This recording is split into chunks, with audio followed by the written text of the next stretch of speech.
In this week's show, we're honored to have back on the program Dr. Bejarano Gutierrez, a graduate from Siegal College and Spertus Institute of Jewish Learning and Leadership. Our topic is Reclaiming St. James, a Jewish perspective on Jacob, brother of Jesus. In the past 3 decades, many books have been written about this enigmatic figure, and we are still at a loss to understand a complete picture of his person. There is even less historical data on James than there is on Jesus. However, he's a crucial character in the saga of Jewish Christianity, early Christian tradition, and the bridge between the many Second Temple Judaisms and Rabbinic Judaism as it is known today. Before we start, let's paint a picture of the situation in the first century. According to Edward Gibbon, the author of The Decline and Fall of the Roman Empire, the Romans had a great disregard for human lives. In the height of the empire, 50% of the population were slaves. They would take prisoners of war and sell them, use them for public works, auction them, or ask for a ransom from their families. When General Pompey conquered Jerusalem, he enslaved the rebels who protected their homeland, and 200 years later, the Romans destroyed the temple and took 30,000 people captive. Later in the 2nd century, the last revolt led by Bar Kokhba brought about the enslavement of another 100,000 Jews. The reason that I bring up slavery is to compare the philosophies of these two different distinct cultures. Philo of Alexandria, a Hellenistic Jew, opposed slavery, and the Essenes, who lived in the Dead Sea, were known as some of the first abolitionists of that time, since there was no slaves in their community. Some scholars believe that the reason Christianity spread so rapidly among the Gentile audiences in the Roman Empire is because it brought a message of theistic anthropology, which saw every human as created in the image of God, as compared to the perspective of the Greco-Roman elite, which allowed freedom and redemption to only a selected few. Welcome to the show, Dr. Bejarano Gutierrez. Hello, David. It's good to be back with you. Thanks. So we're talking about James. To start off, why is it important for Jewish studies to learn more about James, the brother of Jesus? Well, I think that the reason that there has been so much interest, even as far back as the 1800s, and I think that if you look at different sources, even in the medieval period, I mean, it's a different context because Jews were under physical and theological assault from the dominant Christian environment in which they lived. There has always been this interest in the origins of Christianity because it's inevitably part of the Jewish experience. And I think that there has been a recognition that if early Christianity could be understood better, the relationship of Jews to Christians might improve. There might be a better understanding of the Christian message. The tragedy of Christianity in the 2nd, 3rd centuries onward has been that there has always been this component of anti-Judaism and ultimately anti-Semitism that has been part of many church expressions. And, how this came about when you have a Jewish movement has often confused people. I mean, how can it be that if you have an individual who's claiming to be the Messiah of the Jewish people, who claims to be an aspirant to the throne of King David, who has a brother who is, committed to the temple and to Torah, how is it possible that there would be this transformation? And so I think from a Jewish standpoint, the more that we know about early Christianity, the more that we know about people like James, the more that we know about the context of the first century and all the different elements that were in play. It just wasn't Pharisees and Sadducees. It just wasn't the community at Qumran. There are many different strains of Jewish belief. The political environment. Before the time of Jesus, very shortly before, there had been an independent Jewish kingdom under the Maccabees, the Hasmoneans, that had existed. Sometimes we lose track and understanding of that, and all these things are important to paint a better picture of the first century, and perhaps to understand why, things have developed in the way that they have. So the more that we understand the past, it informs the present, and it gives us the ability to sort of reconsider, the things that have happened between the first century and the present. Let's talk about the debate between the Roman Catholic or Orthodox Christians and the Protestants regarding the identity of the writer of the Epistle of James. Some say he's the cousin of Jesus, and others say that he's the blood brother. since he was born of the physical, but it's believed that Jesus had a divine essence, but he had brothers and sisters. Is there any way for historians to find out more about his lineage? Well, there's some information that's recorded in the patristic literature, the church fathers, although the records that they present regarding James are sometimes convoluted, sometimes are based on previous texts. I think it's the church historian Eusebius that mentions that James was called the Lord's brother, or the brother of Jesus. Of course, there are references in the New Testament that indicate that as well. What that exactly means, of course, as you said, is the subject of debate. Eusebius mentioned that he was Joseph's son, and I think that the opinion that has been formed in the Catholic Church has been, of course, that he was the son of a previous marriage. What we find in other sources in patristic literature, like Clement of Alexandria, Jerome, and some other Epiphanius, there's usually very little reference to the specifics of who he is in terms of whether it's Joseph's son or is it Jesus' full brother, etc. But there's an awareness that he has a special, for lack of a better term, genetic link with Jesus. So there is a recognition that there is a bond between them that somehow is related to Jesus' extended family. From the Jewish standpoint, several books have been written about James. Can you mention some of them, and what is the perspective? How can Judaism or different Jewish scholars connect or reclaim this figure as is known as one of the founders of the original Christian church? Well, I think that the interest in James for Jews and academics has been sparked in part by the discovery of the Dead Sea Scrolls. I mean, there's always been this question about the relationship between Jesus and Paul.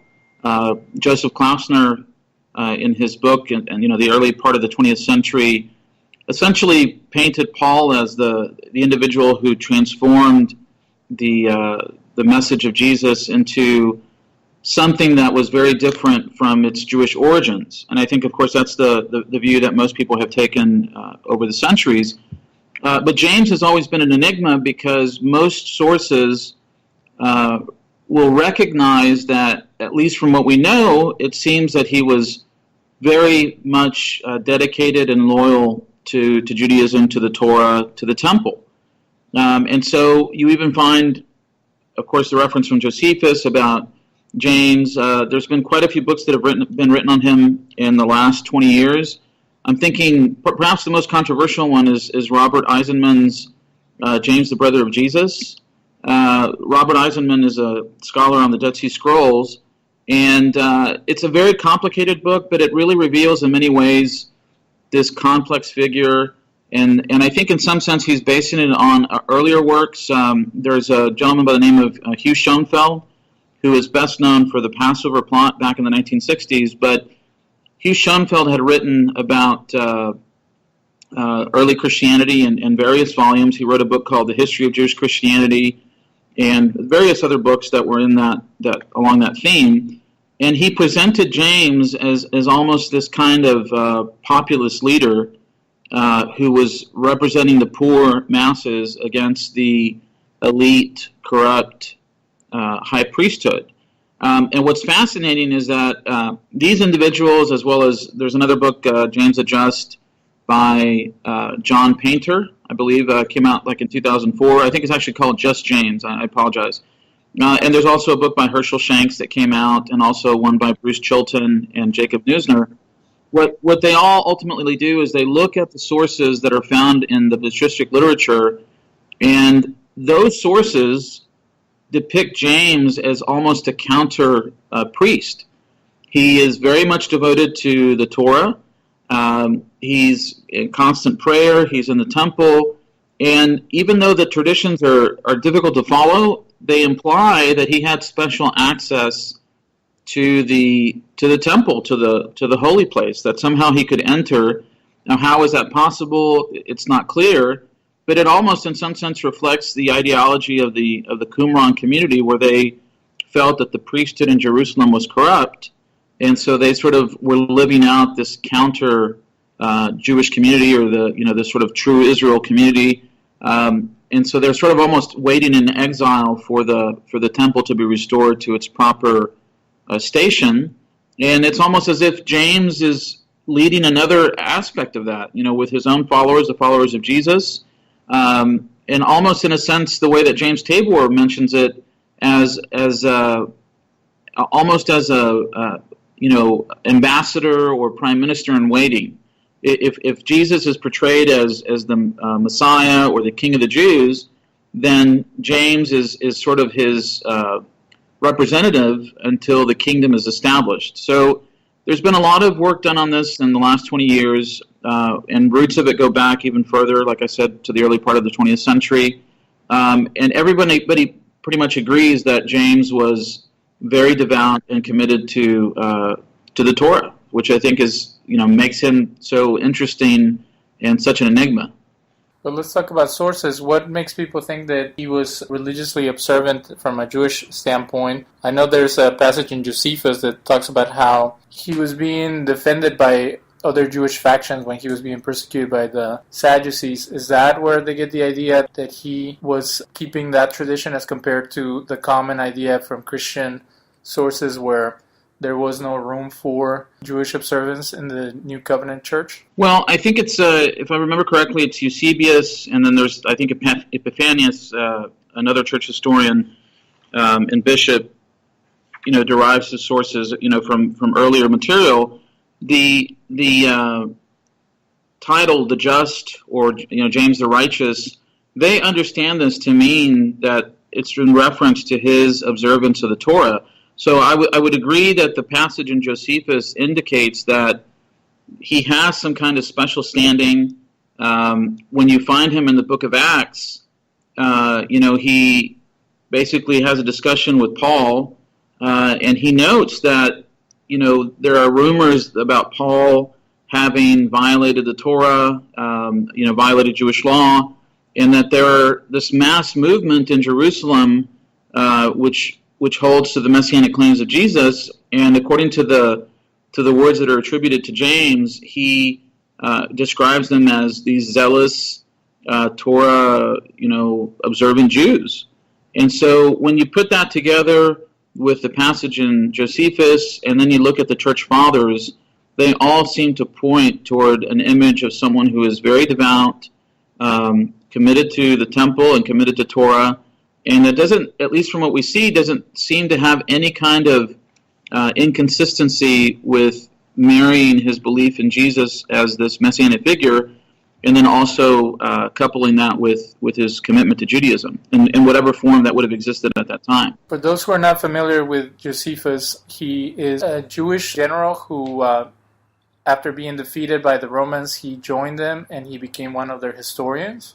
This is what he writes about James. And so he convened the judges of the Sanhedrin and brought before them the brother of Jesus, the one called Christ, whose name was James, and certain others, and accused them of having transgressed the law, delivered them up to be stoned. Those of the inhabitants of the city who were considered the most fair-minded and who were strict in observance of the law were offended at this. So many sources describe him as a Nazarite. Was this related to where Jesus and his family lived? The passage in Matthew, which connects Samson to Jesus as a prophecy about him, is intriguing. Are they talking literally about Jesus and possibly his brother taking a Nazarite vow? Or can they be talking about it as just because they were born in Nazareth and the terms are similar? Well, I think there might be a play on words. I wanted to read you a section that I found in my notes from Epiphanius.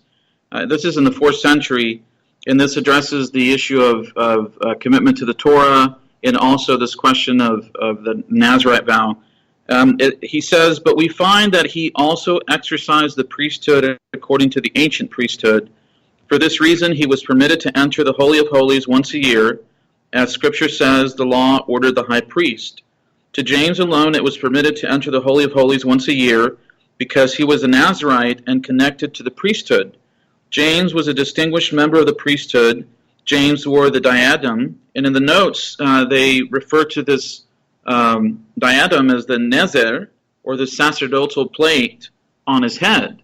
Now, I think that passage sort of has everything that we talked about so far.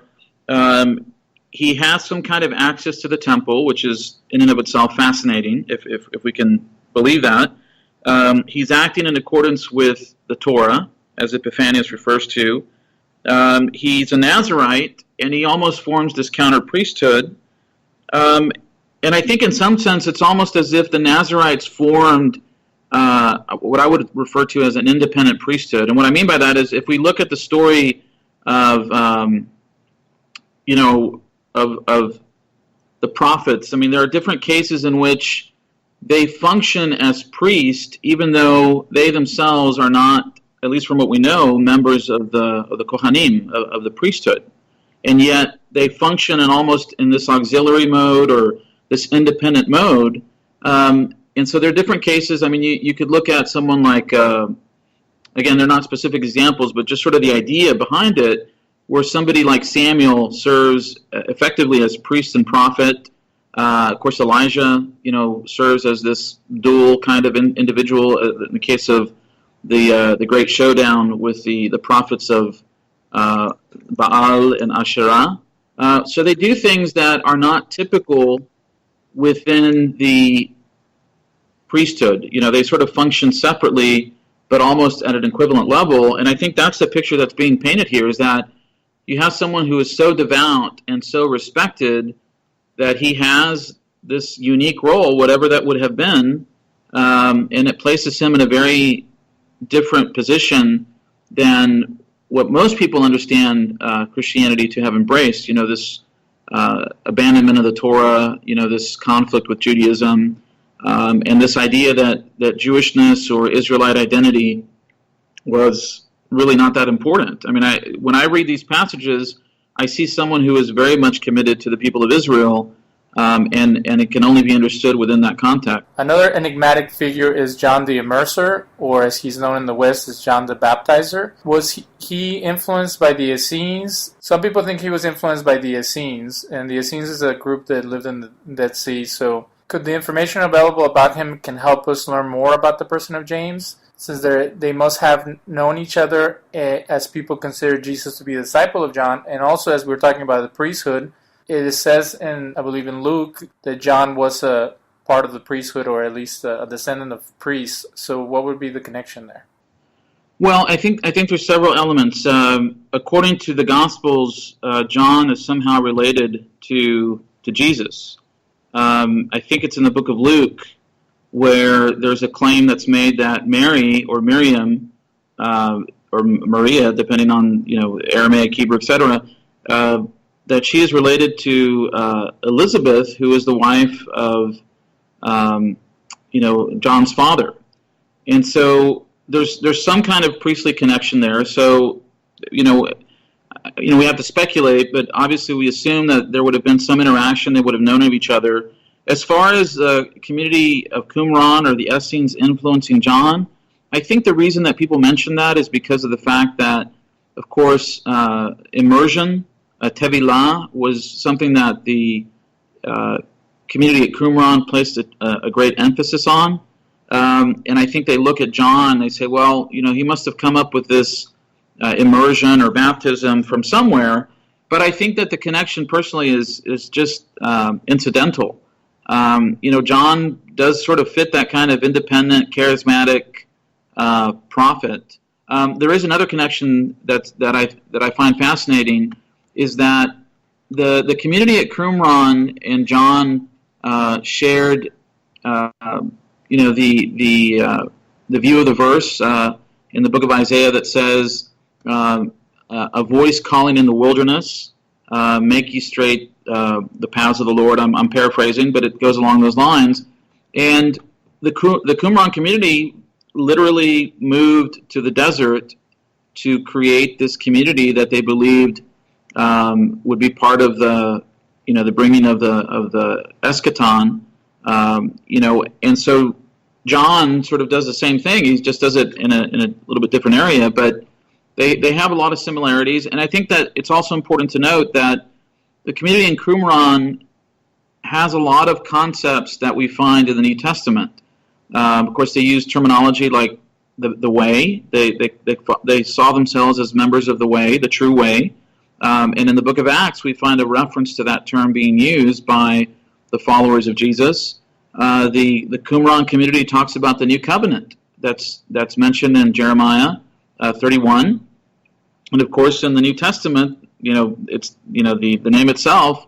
There's this discussion about the new covenant being brought into being or being renewed or introduced by the death of Jesus. And there's a lot of other commonalities. The term Holy Spirit.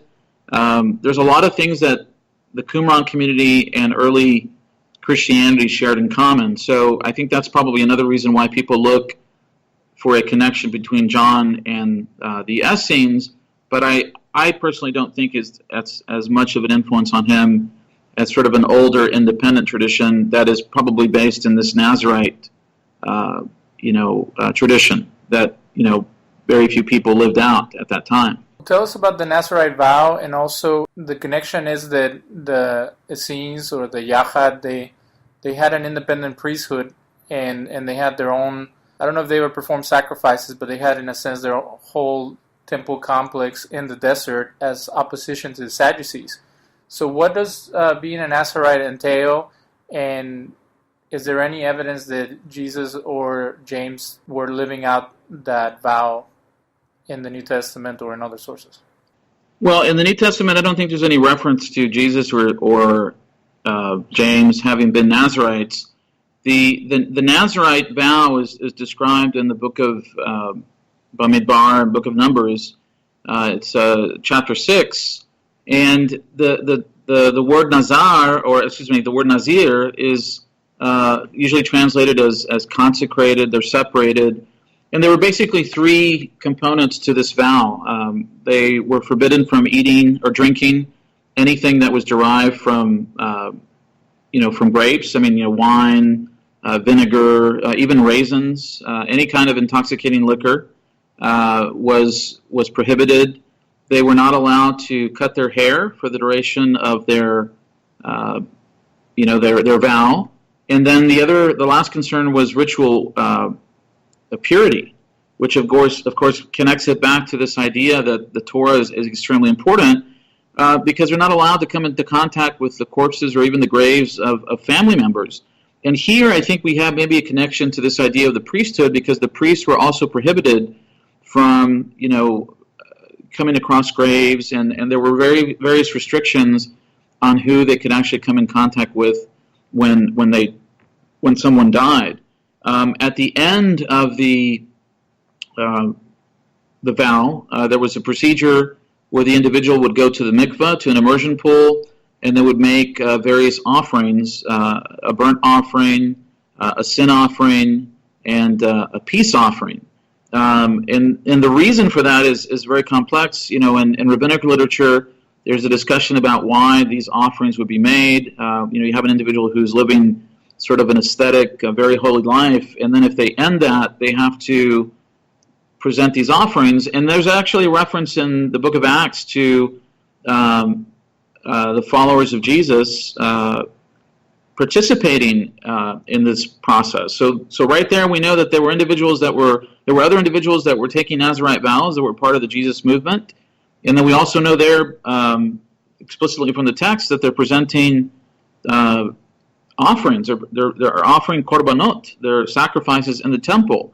So the temple, the Torah, Jewish life was not something that these individuals were adverse to. What happens later, as the message of Jesus spreads among non-Jews, obviously is a different story, at least I would argue, but it's clear that within the middle decades of the first century, you have a quote-unquote messianic movement that is very much committed to the pillars of Torah life, which ultimately are the temple and the sacrifices that are related with it. According to Christian tradition, John the Baptist, Jesus, and possibly Paul all lived celibate lives. Is there anything in relation to being single and not pursuing marriage, as one of the commandments would indicate from the Torah, for people who took a Nazarite vow? As far as I know, no. I mean, it's, the not being married was something that was very rare. The Essenes, there seem to have been two different groups of Essenes, some that married and some that were celibate. So they were, again, it's a rarity in that sense to have found individuals at that time that were not married. It is something different about the New Testament, that it seems to be emphasized, or that marriage is not ideal. Although I think in some sense it appears to be related to this idea that if you believe that the end of the world, or the end of the current time and space reality is about to change. The Roman Empire, its domination over the land of Israel, these powers of darkness, etc. I mean, there's many different Jewish movements at this time. What we call Judaism is in some sense a misnomer, because there's many Judaisms, there are many different sects, many different groups. And if you believe that something is about to happen that will transform, the people of Israel, the exile will end, Roman occupation will end, maybe the justification there is that celibacy is needed for that specific time. But there's one case that I remember, I think, in rabbinic literature, in the Talmud, there's a discussion, I can't remember if it's Ben Zoma or Ben Azai, one of the early Tanaim, where they're not married, and that's there's almost like an exception given for that, because it's an odd situation, because they're sort of occupied with the Torah itself. They're consumed with that, even as the commandment is understood, that men need to marry. Of course, the obligation is there, and yet in certain cases, you would find, even in the case, again, this is sometime after, but, Rabbi Akiva, of course, was married, and yet from the description in the Talmud, he spends, much of his married life away from his wife. He's teaching in the academy, in the yeshiva. He comes back, and his wife says that she's basically fine with him studying, for another X number of years, and according to the story, he doesn't even, stop and say hello. He goes back to the yeshiva and spends more time. So it's not something that was typical, but I think maybe they considered the circumstances to dictate that necessity. I don't know where did I hear or saw something that if a Nazarite wasn't married or was celibate, that they would have to make a sacrifice of a lamb. And then in some Jewish mystical tradition, it says that that Moses was not with his wife once he reached a certain point of holiness. Have you encountered any of those traditions? I think I have a recollection of that, but I have to be honest, I don't remember the specific source. So it's probably something that does illuminate those decisions, but I don't have that off the top of my mind. Yeah, we can cut that off. So just for those who wonder about outside sources that speak about John the Immerser, Josephus speaks about him as well, and it's a kind of contentious verse because some people believe that it was altered by later Christian sources, but it says in Antiquities 18, 5 116 through 119, he was a good man and had urged the Jews to exert themselves to virtue, both as to justice towards one another and reverence towards God, and having done so, joined together in washing. For immersion in water, it was clear to him, could not be used for the forgiveness of sins, but as a sanctification of the body, and only if the soul was already thoroughly purified by right actions. So it kind of contradicts a little bit of what we get from the Gospel of John or some other Gospels regarding the call that James was doing to his disciples. But again, go ahead. Well, I wanted to point that out because he says that it's not for the forgiveness of sins. I mean, it is contradictory. I mean, it is sort of interesting as to what Josephus is trying to communicate, because it contradicts what is talked about in the Gospels. And it also seems to confuse what the purpose of immersion, tevilah, was in the Torah itself. Of course, for ritual purification, it's not directly related to sin per se. So it's sort of an interesting discussion, and I think we sort of have a gap, in that text, or there's something that's missing maybe that informs a little bit better understanding of that. In the book The Jesus Dynasty by James Tabor, he sets up like the way that things could have happened. Like this, I guess this is his version of the facts, or his theory, and is that John was a very famous and well-respected leader, and then Jesus was his disciple. And then in turn, I guess James would be a disciple of Jesus or of John himself. But I wanted to bring up another source. This is from Jerome, one of the, I guess, 3rd century Christian leaders. He says that both the son of Clopas and another Mary mentioned in Matthew 27:56 were at the crucifixion, as well as James. So there's confusion sometimes, and the Jesus Dynasty goes into that about the different James. So is this James the same that was there with John and Peter at the Transfiguration, or is this different James that is mentioned in the book of Acts that had an apparition of Jesus later on? Well, that's the part that's very confusing and difficult to follow. James Tabor in the Jesus Dynasty argues that the beloved disciple in the Gospel of John is none other than James. And the fact that he has this connection to the priesthood is based upon, or it's what the later traditions of the Church Fathers base themselves on, because James has this sort of special access and this special place, and of course he has a special respect among the people and among certain people. It's interesting to me because when you read about persecutions of, for lack of a better term, the early church, in the 40s or 50s, whenever this takes place in the book of Acts, it doesn't seem that James ever leaves Jerusalem. There may be lower people or people that are the followers that leave, but it doesn't seem that he is ever affected by it. And so it's almost as if he has some kind of protection or status that prohibits or prevents the whoever is implementing the persecution from touching him. So Robert Eisenman goes into a very complicated and very convoluted discussion about all the James. James Tabor does that, I think, to a certain extent in a much simpler form. It is difficult because you have multiple disciples that have the same name or are very similar names. There seems to be passages that indicate that James was not a follower of Jesus for part of his, before his death, or at least some, shortly before it, maybe in the beginning. And then there's some that indicate that, by the crucifixion of Jesus, that he is a follower. And you mentioned that the source that talks about him, having Jesus appear to him, and that source is also the basis for, in essence, a recognition that he has a special relationship. I was looking at, again, this is from Jerome.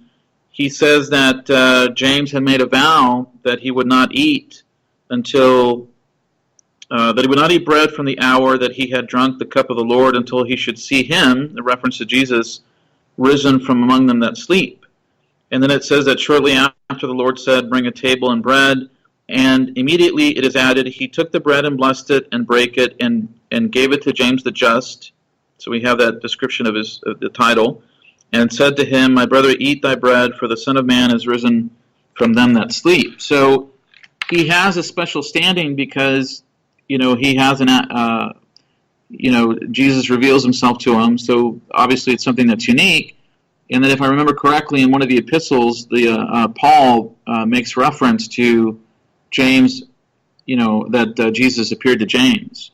So, for that to be described or to be recorded, it gives James that special status. It's somebody who has, this special revelation. And the passage is in Galatians 1:19 where Paul mentions that James saw Jesus. But in Clement, in his sixth book of Hypotyposes, he writes that, for they say that Peter and James and John, after the ascension of our Savior, that is also preferred by our Lord, strove not after honor, but chose James the Just, Bishop of Jerusalem. So instead of the other James, John and Peter, he picked his brother James. And then in the seventh book of the same work, he relates that the Lord, after his resurrection, imparted knowledge to James the Just and to John and Peter, and they imparted it to the rest of the apostles, and the rest of the apostles to the 70, of whom Barnabas was one. But there were two Jameses, one called the Just, who was thrown from the pinnacle of the temple and was beaten to death with a club by a fuller, and another who was beheaded. Paul also makes a distinction of the same James the Just when he talks in the book of Galatians. But what is interesting is, there's a set of books, they're called the Apocrypha, who are not part of the New Testament, or I guess part of the canon of the Church Fathers by Christian sources, that also talk about James. In the Gospel of Hebrews, it mentions something similar to what Paul would say in 1 Corinthians regarding Jesus appearing to James after the resurrection.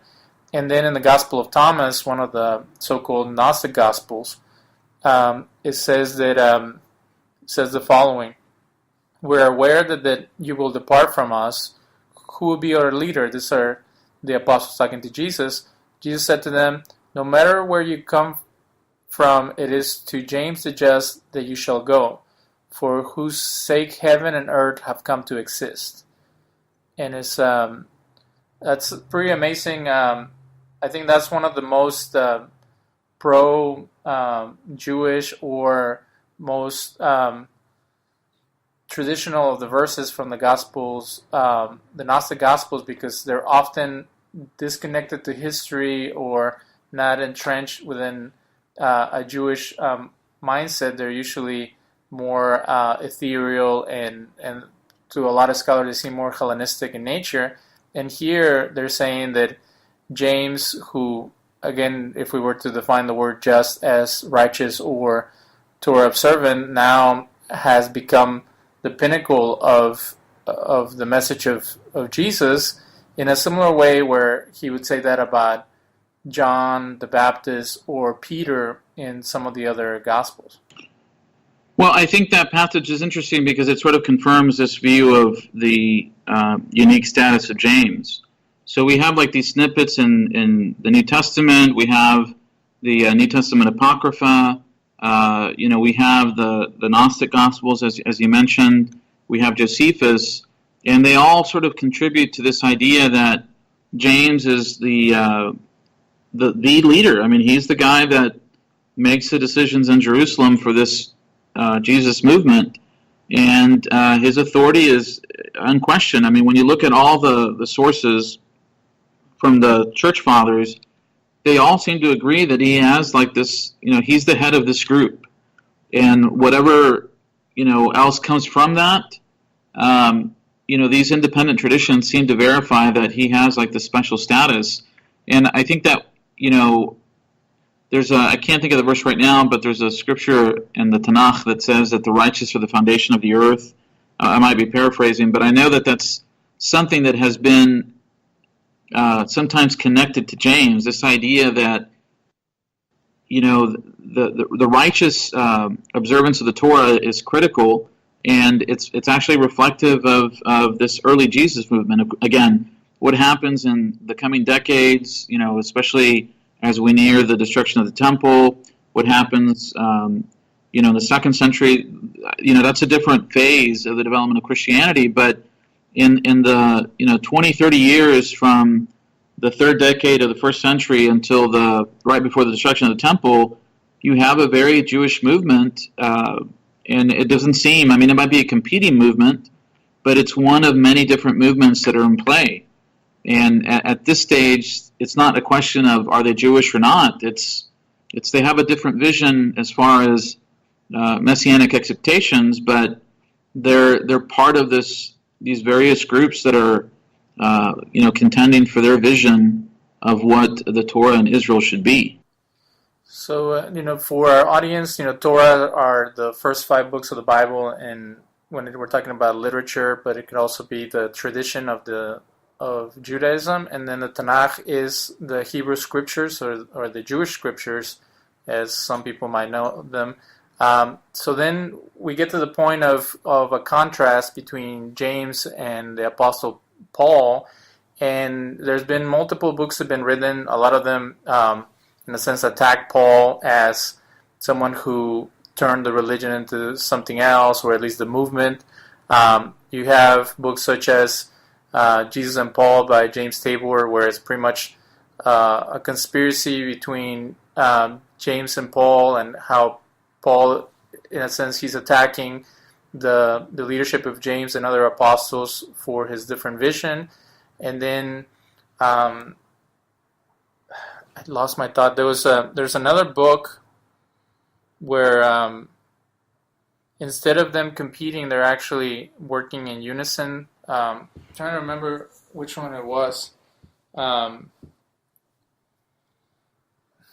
just lost it. It came to me, and I thought it was a very important thing, because instead of an adversarial thing, Daniel Boyarin wrote a book called The Radical Jew, who talks about Paul as, in a sense, a liberal Jew, who he's trying to address some of the issues that modern Jews deal with regarding identity, and instead of focusing on strict adherence to Jewish tradition, he's more emphasizing values, morals, the overall picture of the spirituality and connection to the greater world. So, where would your interpretation of the facts come in? Was it that just James was more strict because of his vows and his commitments, and then Paul was more lenient, or is it it's like a riddle that up to this point people haven't been able to figure out? Well, I mean, I think that it's a very challenging question, because there are different approaches to this. I mean, obviously people who are theologians, they look at it based off the material that they have in their hands. The historian looks at this based off the evidence that one can see in front of him. There are Jewish issues, of course, that are very much connected to this because of the impact that a non-Jewish Christianity, if you will, has had on the Jewish world. I think from a surface reading, there seems to be a very different approach or emphasis between James and Paul. Again, the challenge that we have is that we don't really have a lot of material that we know is from James. I mean, even the letter that is attributed to James, we can't prove that it's actually written by him, although it seems that from what we know, it sort of seems to fit his personality, if we can say that. I think there is some type of tension. That's my personal opinion. And there may have been different visions in terms of, how to live out this idea of the Messianic age. There was a book written by Bruce Chilton and Jacob Neusner that was, I think the title was Types of Authority, and it was Types of Authority in Judaism and in early Christianity. And one of the things that they did is they talked about this issue of non-Jews in Judaism and non-Jews in early Christianity. And there's a passage in the book of Acts that, when James is confronted, I think it's Acts 15, I believe it's Acts 15, and maybe, I believe it's Acts 15, where there's this issue about the non-Jews. Do they have to be circumcised? Do they have to undergo a Brit Milah, a circumcision, to become Jews in order to follow, Jesus? Or is there a different avenue for them to do so independent of what we would call Jewish life? And I don't have the text in front of me, but the way that James seems to describe it is that, the relationship of non-Jews to the Messianic claims of Jesus are mediated through the Jewish people. And so he doesn't, he agrees that they don't have to be circumcised, but it's almost as if the mission to the non-Jews is something that is mediated through the existence of the people of Israel, and consequently that benefits the people of Israel. So, how that would have been lived out, I think that's the ultimate question. I don't see where in James' community there would have been a problem with non-Jews becoming Jews, but maybe there were different boundaries. I mean, if what Paul was doing may have had some general agreement with the group in Jerusalem, but their approaches may have been completely different. And I know that for people that are concerned about the theology, that's much more problematic because they want to have a uniform approach. But I'm just looking at this from a historical perspective and trying to look at the texts as we have them, and what seems to be in certain passages some disconnect, or at least some tension, which I think is indicated by the text itself. I mean, in the book of Acts, it mentions that Paul separates from Barnabas. There's a guy that's named John Mark, who he has a fight with. I mean, these people are very real people, and sometimes we have to keep that in mind. There's real emotion, there's real passion, and there's real zeal, and sometimes that manifests itself in different areas of life and in different visions of how their message is supposed to be spread. According to Ian Wilson, quote, Simon, son of Clopas, who is recorded to have succeeded James, the brother of Jesus, as head of the Jerusalem Judeo-Christian community, continued Jesus and James' own Davidic bloodline. They're apparently having followed 13 bishops of Jerusalem, some also with the same bloodline. And this is from the book Jesus the Evidence. So what is the relation between James and in a sense, the dynasty of Jesus to the other leaders of the Jerusalem church? And I guess that only happened until the destruction of the temple, or when some of them fled. But what other information do we know about who succeeded James after his reign or term as the leader of the early church? Well, we're very limited in terms of what we know. I think that the critical issue that we should address, or that we should mention, is that the fact that family members of Jesus continue to be installed as leaders after the demise of the previous one, to me that shows that there is a concern for a legitimacy of Tabor talks about the Davidic Dynasty, but also almost as if a concern for a proper transmission of the message of Jesus. So what is the better way to do that than to ensure that the people that have for lack of a better term, a genetic link to Jesus, to be the ones to stand in as leaders. So I think the fact that that continues on for some time, it shows it's very important. It's a physical legitimacy. I mean, in the Gospels, there's obviously different genealogies that are presented, but they're presented, whatever issues there are with the genealogies, they're presented because the legitimacy of a claimant to the throne of David is paramount to that person's messianic claims. And so it's not, for lack of a better term, just a spiritual concern. They're actually looking to prove that Jesus is a real contender for the throne of David. And so his family being part of this leadership chain, I think just sort of reinforces that. Once the group in Jerusalem is obliterated, we're sort of at a loss, because we do know of Jewish groups that continue to believe in Jesus, but they're always depicted through the eyes of the church fathers, who are, I think, much more concerned about solidifying what they believe to be Orthodox Christian doctrine. They're not really writing as historians. They're usually writing about these individuals as heretics.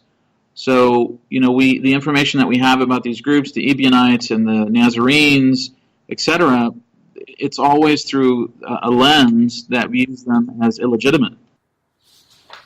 Well, let's talk about these persecuted groups. The term Ebionism comes from the Hebrew word Ebion that possibly means poor. And does it work with the idea that James was the leader of the oppressed people of Jerusalem, and that they had political aspirations for freedom and independence? There's been many books written about Jesus being a revolutionary, or from what is depicted in the Gospels of spending time with some of the people who weren't well accepted among the Roman and the Jewish elite. Is there any proof of that? And then, in a sense, by them being persecuted by the militant church, they were also kind of the pariah, or the people who were least powerful at that time. Well, I think it's interesting, and there's several cases in which in the New Testament where there's reference to the poor of Jerusalem. So whether the Ebionites were historically linked to, the earliest group of Jesus, the followers of Jesus, is unclear, but they do seem to have some kind of, there's a connection there in terms of terminology, and I think that you do, if James was truly this counter priest, then it's really the masses, the underclasses, the lower classes that would have looked to him as this inspiring figure, the legitimate representative of Jesus in his absence. And so those are the kinds of themes that Hugh Schoenfeld and Robert Eisenman discuss. Again, we're sort of limited because we don't have a lot of information, so most of it is conjecture. But it's conjecture it's derived from the collections for the poor that are talked about, again, many times in the New Testament. I think even Paul discusses raising money for Jerusalem. So there is something very tangible there that they're supporting. Just like money was sent to the temple, they're sending money back to the headquarters of this messianic movement to support it and to sustain its followers. So again, we have limited information, but I do think that there is some link there between these groups of the 2nd, 3rd, and 4th centuries and these earlier groups of the 1st century. And just for our listeners, Ebionism in other forms of Jewish Christianity, what in the Christian terms it would be called Judaizing, are still considered heresies. So when we talk about there was a group or a leadership within the Jerusalem followers or part of the Jesus movement that kept Jewish tradition in connection with belief in Jesus, that is considered out of the norm in traditional Christianity, and it is still seen as something very problematic because of what we mentioned earlier, that there's an assumption that a lot of those things are done away with, and now there's a new dispensation of belief and faith, and that type of practice is not appropriate, and a lot of it is based on the theology of Paul and how it was developed, and it became something else.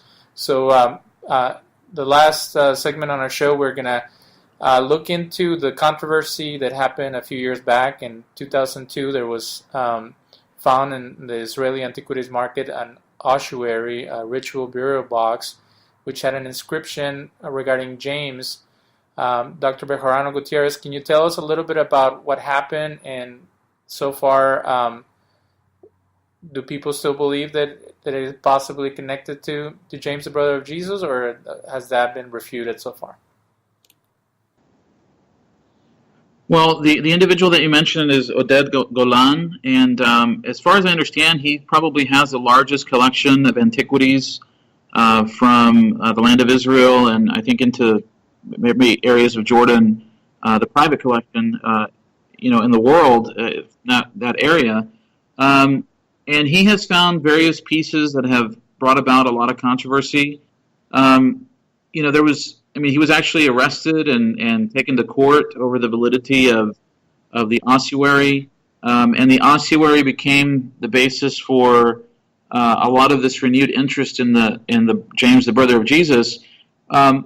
In the midst of this controversy over whether he had added the inscription, somebody asked him, I remember, why he hadn't brought this out earlier, because, he brought evidence that he had this ossuary from the 1970s. And ultimately the court case decided that he hadn't forged the inscription, but at the same time they weren't going to give it validity. They just found that he wasn't guilty of actually carving the inscription. But when he was asked why he hadn't presented the ossuary for review before, he said, "Well, I didn't even know that Jesus had a brother," which is sort of, in some sense, comical, but it shows how little importance has been given to James in the past. It's a forgotten figure. And so, the names Joseph and Jesus, or Yeshua, or Yaakov, James, they're such common names, he really didn't think anything about it. So he thought, okay, well, I have another ossuary that's very ancient. But, somehow he began to do some research, and he had several professors look at it, and many of them have maintained from the very beginning that it's an authentic inscription. Now, obviously, does it refer to James, the brother of Jesus? Well, that's another contention. But they've always argued that it's authentic, and then there have been other scholars that have said no, that there are issues with the inscription. But it's added to this, I guess you could say, the politics of it, because people are simultaneously fascinated with this subject. There was an ossuary that was found some time ago as well of Caiaphas, who was one of the high priests that's mentioned in the New Testament. In that particular case, there wasn't as much contention because the uniqueness and the beauty of the ossuary was such that there was sort of a recognition that this had to belong to someone who was very high placed in Jerusalem. It would be the kind of thing that someone in the high priesthood, the echelon of the high priesthood, would have. But yeah, it's fascinating because it's drawn attention to the origins of Christianity, and there's been a lot of what I would call pop archaeology associated with that. In the 1960s, you had the book by Hugh Schoenfeld, The Passover Plot, and then in the 1990s there were books like The Dead Sea Scrolls Deception, and they were written by individuals who were really newspaper reporters and columnists, that kind of thing, but they weren't really scholars. And so they sort of engendered a lot of interest. I mean, Hugh Schoenfeld was a scholar, but I'm talking about the latter book. They engendered a lot of interest because it seemed to show that there was a conspiracy to hide something that would give a very different view of Christianity. And though it was basically determined that that's not the case, I think the fact that most people didn't know who James was and probably still don't know who he is, I mean, if there's any conspiracy, I would say that that's the conspiracy, that James has been largely forgotten, and that you have this individual who is historical, who really shaped the origins of Christianity. It's just that the transformation of Christianity into what it is today is usually lost on most people. And so the idea that the Christianity of the first century was a very Jewish movement is not something that, as you mentioned, is known by most people.